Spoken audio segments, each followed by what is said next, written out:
Good evening viewers, welcome back to my channel. आज मैं आपसे बात करूंगा एक इम्पोर्टेंट लीगल टूल्स के बारे में।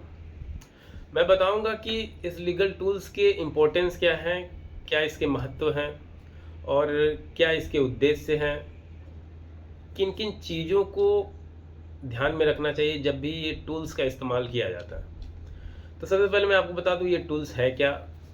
आज मैं बात करूंगा लीगल नोटिस के बारे में। First of all you have to know legal notice होता क्या है। लीगल नोटिस एक फॉर्मल कम्युनिकेशन है टू द अपोजिट पार्टी, उसको इस बात की सूचना देने के लिए कि इससे पहले कि कोई लिटिगेशन स्टार्ट हो वो अपने डिफ़ॉल्ट को रेक्टिफाई करे, क्लियर करे। मीन्स कि एक तरह का कम्युनिकेशन है। लीगल नोटिस एक तरह का कम्युनिकेशन है जो अपोजिट पार्टी को उसके डिफ़ॉल्ट के बारे में इन्फॉर्म करती है। और इसका इम्पोर्टेंस फर्स्ट ऑफ ऑल ये है कि इससे पहले कि कोई लिटिगेशन स्टार्ट हो, कोई वाद संस्थित हो, अपोजिट पार्टी को एक अपॉर्चुनिटी मिलती है कि वो अपने डिफ़ॉल्ट को रेक्टिफाई करे और उसे क्लियर करे। दूसरा इसका इम्पोर्टेंस ये है कि एक एविडेंस क्रिएट करता है, और ये एविडेंस ये है कि आपने सबसे पहले इशू रेज किए, ये इस बात का एविडेंस है।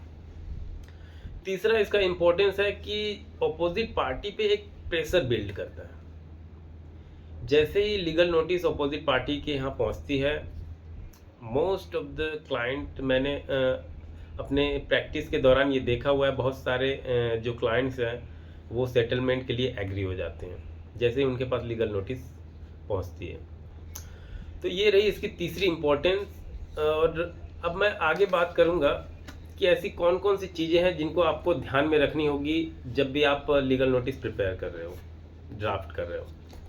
तो first of all you have to know कि आपके फैक्ट्स जो हैं, जो भी आप लीगल नोटिस जिस चीज़ से रिलेटेड दे रहे हो, आपके फैक्ट्स क्लियर होने चाहिए। जैसे कि स्पेसिफिक डेट, एक्यूरेट और स्पेसिफिक डेट मेंशन होना चाहिए। एक सीक्वेंस में जो भी इंसिडेंट हुए हैं वो मेंशन होना चाहिए, और अननेसेसरी फैक्ट जो उसमें ऐड नहीं होना चाहिए। और ऐसा भी, जैसे अगर कोई सिविल या रिकवरी का सूट हो तो ऐसा अननेसेसरी डिमांड नहीं रखना चाहिए जिसे आप लिटिगेशन के दौरान कैलकुलेट ही नहीं कर पाओ। अपनी डिमांड क्लियर रखो। आप जिस चीज़ के रिगार्डिंग आप लीगल नोटिस सेंड कर रहे हो, जो भी डिमांड आपको अपोजिट पार्टी से चाहिए, वो सारे फैक्ट एक्यूरेट और क्लियर रखो। और नेक्स्ट आपको ये ध्यान देना है कि जब भी आप लीगल नोटिस ड्राफ्ट कर रहे हो, आपकी लैंग्वेज बहुत ही प्रोफेशनल होनी चाहिए। अननेसेसरी एब्यूजिव या एग्रेसिव लैंग्वेज का प्रयोग करने से बचना चाहिए। और फाइनली आपको ये मेंशन करना होगा कि आप अगर ये जो नोटिस है इसको फुलफिल नहीं करते हैं, इसका कंप्लायंस नहीं करते हैं, तो फर्दर आप क्या क्या लीगल एक्शन लेंगे, ये ये चीज़ें आपको उसमें मेंशन करनी होगी। अब मैं आपको बताता हूँ कि इसका फॉर्मेट क्या होता है। फर्स्ट ऑफ ऑल आपको जिनको भी नोटिस देनी है उनके नेम्स और एड्रेस के साथ आपको मेंशन करने होंगे। फिर आपको सब्जेक्ट लिखना होगा, किस चीज़ के रिगार्डिंग आप, जैसे रिकवरी के लिए तो आपको ये पर्टिकुलर चीज़ मेंशन करनी होगी सब्जेक्ट में।